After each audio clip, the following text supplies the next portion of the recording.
But let's be real. When Prince Harry's jet touched down in London, this wasn't some emotional family reunion. This was a full-blown royal emergency.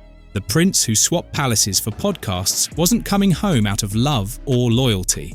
He was rushing back because the palace was getting ready to do something he never believed would actually happen. Cut him loose. Completely. Yes, you heard that right. The very titles that once made Harry and Meghan feel untouchable. Duke and Duchess of Sussex are now hanging by a thread.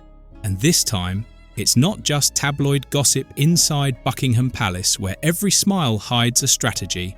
Prince William's modernisation push has kicked into high gear. The monarchy isn't defending itself anymore. It's cleaning house. With King Charles battling health issues, William has stepped up like a corporate CEO trimming dead weight. And sitting right at the top of that list, the California royals, the Netflix couple, the self-exiled duo who turned royal drama into a billion-dollar brand. Harry believed he could walk away and still keep the royal glow.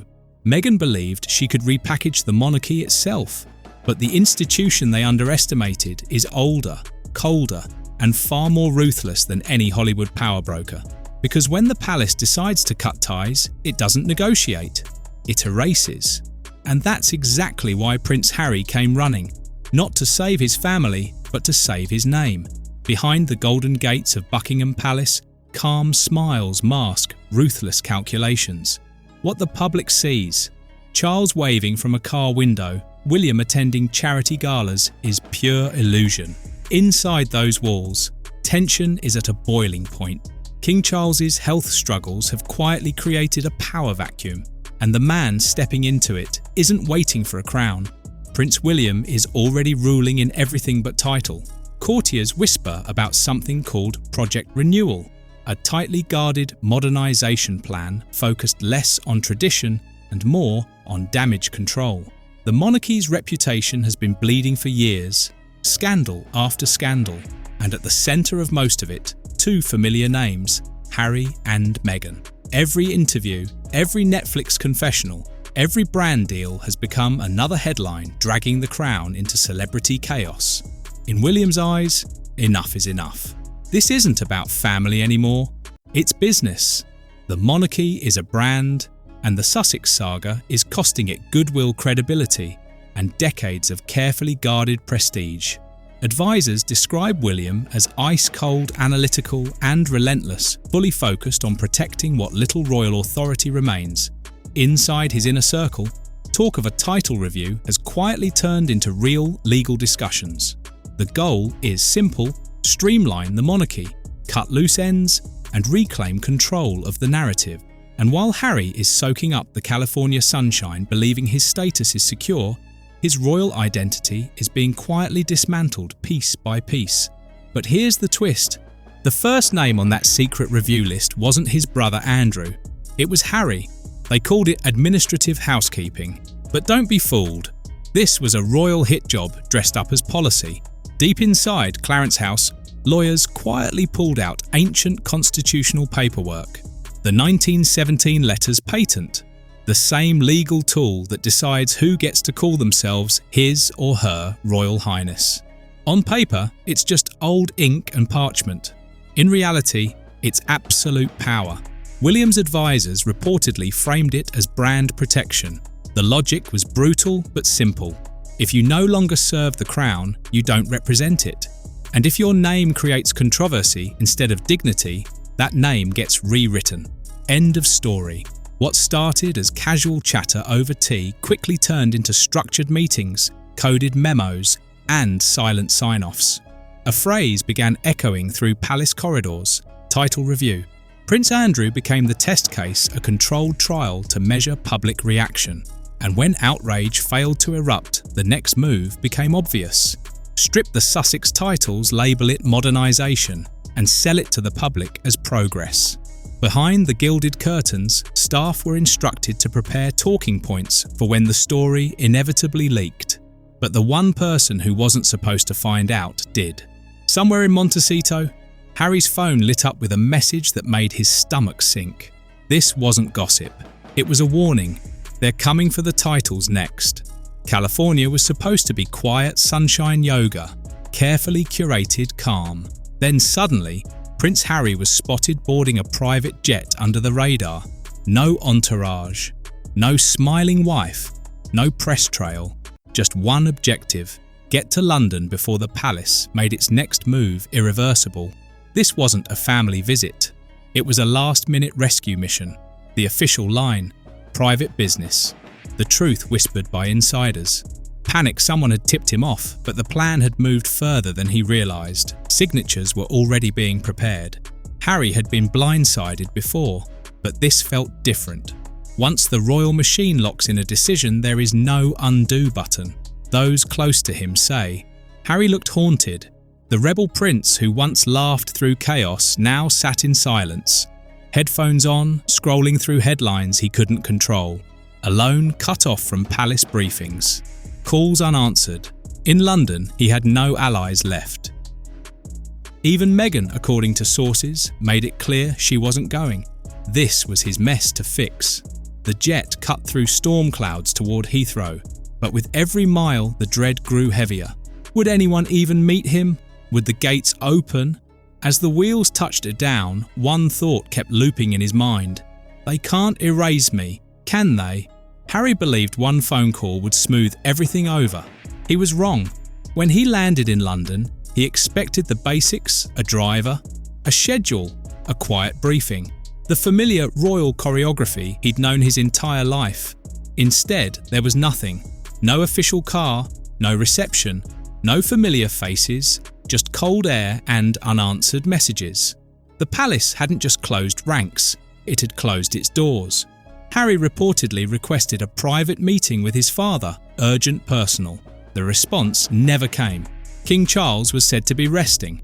William was unavailable translation. He was on his own. Courtiers avoided eye contact. Aides redirected calls. Even long-time staff people who once called him Sir kept their distance. In diplomatic circles, this means one thing: you're finished. The man born into privilege found himself locked out of the very system he once represented. Inside royal offices, strategy memos were circulating fast. Every interaction with Harry was to be documented. Every approach handled strictly through official channels. This wasn't cruelty, it was containment to the palace. Harry was no longer a son or a brother. He was a liability wrapped in family blood. Outside reporters speculated about secret negotiations, but insiders knew the truth. There were no talks. The decisions were already made, the signatures prepared, the strategy finalised. And while Harry waited for a call that would never come, one forgotten tabloid headline captured it perfectly: the prince who lost his place. Long before the headlines, long before the Netflix cameras, there was a quiet moment in Windsor, a warning whispered by the late Queen herself. Those who were there say her message to Meghan was unmistakable. Titles are earned, not traded. It wasn't anger, it was experience. The Queen had watched ambition tear through the monarchy before, and she recognised the pattern instantly. But Meghan, ever the strategist, saw it differently. To her, the Duchess title wasn't about duty, it was a platform. Within months of leaving the UK, that polished royal image became a brand: podcasts, documentaries, business ventures, a lifestyle empire soaked in royal aesthetics. Critics called it Hollywood meets Highgrove. The palace called it exploitation. To traditionalists, it crossed a sacred line, using royal privilege for personal profit. And when Meghan began filing trademarks tied directly to her Duchess identity, the Queen's warning resurfaced like a prophecy fulfilled. Behind palace doors, William's advisors reportedly used it as ammunition. She was warned not to do it. She did it anyway. Public sentiment turned brutal. Polls showed Meghan's name now triggered more public disapproval than even Prince Andrew. A stunning reversal, and one the palace couldn't ignore. For William, it was the green light he'd been waiting for. What Meghan framed as empowerment, the Crown now viewed as betrayal. And in the monarchy's long chess game, those who challenge tradition rarely survive the checkmate. Royal punishment doesn't come with handcuffs, it comes with paperwork. Buried deep within the monarchy's legal machinery is a tool few ever touch: the letters patent, the constitutional blueprint of royal privilege. For more than a century, it has decided who counts as royal and who does not. And now, according to insiders, it's being quietly revisited, not by the king himself, but by a team operating under William's direction. The plan isn't loud, it's precise. No dramatic stripping of titles, no public confrontation, instead a procedural adjustment, a silent revision in the official record. No announcement, no spectacle, just a quiet change. One morning, the words Duke and Duchess of Sussex could simply vanish. No scandal, no ceremony, just absence. It's a legal choreography that mirrors what happened after Edward VIII's abdication. Titles softened ranks, reduced history, edited in elegant silence. For Harry and Meghan, the consequences would be sweeping: the loss of formal status, precedence, representation, royal insignia. Even their children's future standing could be rewritten overnight. Back in Montecito, that possibility reportedly sent shockwaves through their camp. Meghan's business partners worried about brand confusion. Harry's advisors scrambled for options. But no one knew how to fight something you can't see. Because when the crown moves through law, there is no appeal, no courtroom drama, no negotiation, only the quiet sound of history erasing your name one page at a time. For years, the world saw Prince William as the polished heir, dutiful, calm, predictable. But behind that carefully managed image is a strategist who understands one brutal truth. To protect the crown, emotion has to be removed from the equation. And lately, that's exactly what he's been doing. While his father recovers and his brother unravels, William has quietly built an inner circle of loyal technocrats, media fixers, image consultants and constitutional hardliners who treat the monarchy like a multinational brand. Their mission is simple: keep the royal name clean, even if that means rewriting family history. To them, Harry and Meghan aren't villains, they're liabilities.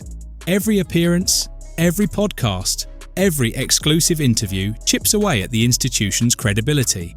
In William's mind, allowing that to continue isn't compassion, it's negligence. Those who work with him describe his style as surgical. No shouting, no drama, just cold precision. He doesn't need to publicly humiliate his brother. He simply lets protocol do the work. By the time the paperwork clears, the Sussex brand won't be debated or condemned.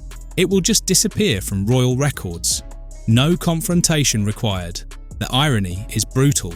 The same brother who once shielded William from media storms now finds himself erased by that same steady hand. For William, this isn't revenge, it's preservation. But for Harry, it feels like execution. So here we are, a fairy tale that began with a royal wedding now teetering on the edge of an eraser. The palace won't issue a statement, the lawyers won't confirm a thing, and Harry's silence speaks louder than any press release ever could. What started as a love story has become a full-scale legacy war, and history shows the monarchy doesn't lose. Imagine waking up one morning to find your titles gone, your crest removed, your name quietly stripped from official royal records. That isn't exile, that's royal extinction. And whether you admire them or despise them, Harry and Meghan are facing the harshest truth of all. Once you trade the crown for freedom, the crown never lets you back in. But here's where it gets darker and messier, because the palace may not be the only one turning its back on the Sussexes. Luxury brands that once rushed to align themselves with Meghan's royal glamour are now quietly stepping away, and one major French fashion house has reportedly drawn a line she never saw coming. If you think this story is shocking, wait until you see how far the fallout really goes. In my previous breakdown, we exposed how Meghan's relationship with one of the world's biggest fashion names spiraled into accusations, denials, and a silent corporate freeze that stunned industry insiders. Before you go binge that expose next, it connects every dot. This story couldn't. You're watching Star Spotlight, where royalty meets reality and nothing stays hidden.